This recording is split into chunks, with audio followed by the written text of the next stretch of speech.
The problem of Nigeria is neither the president nor other politicians, but the people. You're very quick to blame them. But what if I told you that them is us, just with power added? When I was much younger, I used to say the country should be fixed by the government. But my mom would say that we were the government. That was because she understood that we may not have been holding the positions, but in our own way, we had the power to make decisions.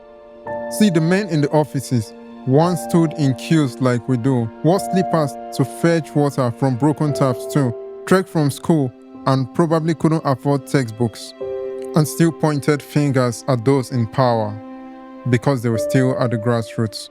But power isn't poison. It's a glass. It doesn't infect. It magnifies what's already within. Whether proud, lazy, greedy, violent, mischievous, dishonest, power amplifies and makes it the loudest. Who sell their votes for a bag of rice, but later realize that they can no longer afford the market price. We cheat each other in basic transactions, pay some extra to get few queue exemptions, take a ridiculous gain from project allocations, and still open our mouths to say God will judge them.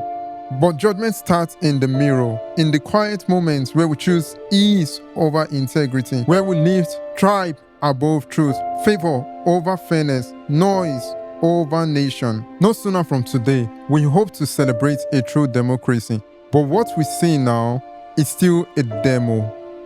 And it's crazy. If you're opportune to hold a political office for one tenure, would you spend 1 year doing the work and 3 years doing leisures, spending on pleasures, measuring on things we can't measure, and telling the masses not to bother you cause you don't work well under pressure? It is okay to say the government isn't meeting your expectations. It is okay to say the leaders may not be headed in the right direction. It is okay to say this doesn't look like a pleasant situation. But what isn't okay is that your motives and intentions may not be any better if you are given the same position. The world sees us as a people who make the abnormal look normal. We don't oppose that. But corruption shouldn't be propagated like the new normal. It is a great thing to be known as a country full of creatives, but very disheartening to be seen as a country that creates thieves.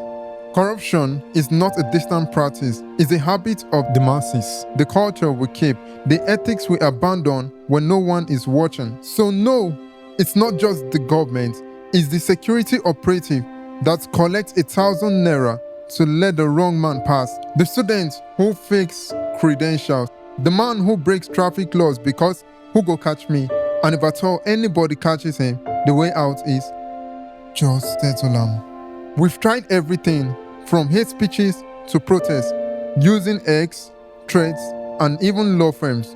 Our goal should be to change the system and not to change who occupies the offices. We are architects of the very chaos we curse. Everything we detest has a human cause. And to change our nature, integrity has to be something we nurture. We can't fix this nation until we fix us.